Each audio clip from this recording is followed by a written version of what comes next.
How long has it been since you felt a level of contagious, infectious, unflappable, unstoppable happiness? Well, maybe your answer is all the time. If so, God bless you. But if you're like most folks, the answer is, well, it's been a while. I used to be happy, but then life took its toll. Joy can seem like such a fragile thing, here one day and then scattered tomorrow by the winds of a storm. Still, we keep searching for it, but fewer of us are finding it. So, what's the answer? How can we make happiness happen in our lives? I think the findings of a study conducted a few years ago sheds light on the subject. A team of researchers found that happy people devote their time to family and friends and nurture those relationships. They are also the first to help others. Are you seeking joy? Then do good for someone else. Happiness happens when you give it away. Jesus' words were spot on when he said, "It is better to give than receive." Now, he was accused of many things, but he was never described as a grump. And people didn't groan when he appeared or duck for cover when he entered the room. He spoke candidly about sin and death and the needs of the human heart, but he did so with hope. He brought joy to the people of first century Palestine, and he has enlisted you and me to bring joy to the people of this generation. Not an easy task. The people in our world are moody, fickle, and stubborn, and that just describes my wife's husband. If we are going to find the joy that comes through giving it away, we need a plan. Fortunately, the Bible has a lot to say about finding joy and the act of sharing it. The New Testament contains 59 one another statements that serve as practical principles for making happiness happen. I've grouped them in this study into a list of 6. In this session, we start with one of the most basic of these principles, but also one that serves as a gateway to the others. It's the principle of accepting one another. One of the most difficult relationship questions is what to do with your opposite you. You know the one. It's the person with whom you fundamentally disagree.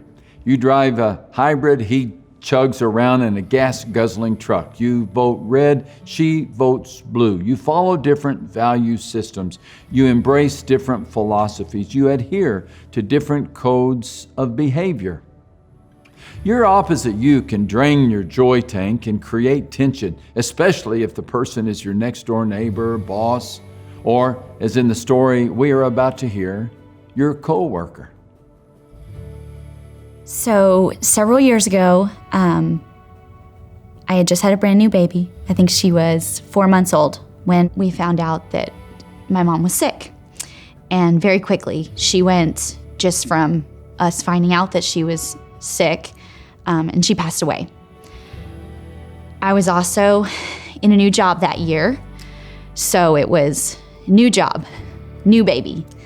My mom had just passed away. I was trying to be there as support for my family, who was also dealing with all that at the same time, trying to, be there for my own little family with my new baby. And it was a lot to take on from a day-to-day basis.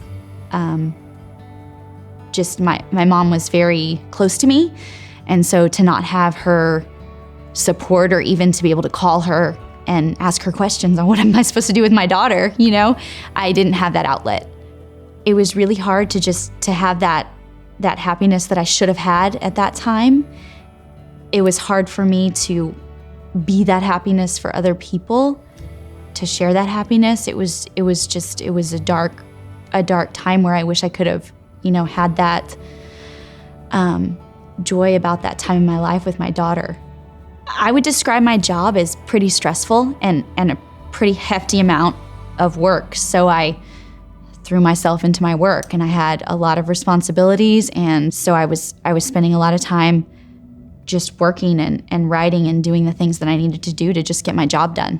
Well, actually in this job, I do have to collaborate quite a bit with other people, And that goes very well with people who like to follow my schedule and get things done on my timeline. With people that weren't as easy to work with, not making their timelines or making my life more difficult, I feel like it's just in my personality to pull back and just not interact with them as much. That's typically what I did with, some coworkers that didn't exactly mesh with the way that I tended to work. I had a specific coworker who was a little bit difficult to work with. We were responsible for projects together, and I found myself, pulling a lot of the weight. I really felt like it was a huge drain on me, and any little bit of joy that I had left, they were kind of just squashing that. It was really hindering any little bit of happiness that I had. It's hard to know the best way to respond to the people who represent your opposite you. Do you ignore them, leave the room when they enter so you don't say something you later regret? Do you share a meal and discuss your differences? Do you dismiss your differences? How do you find and show acceptance towards someone when you'd rather show them the door?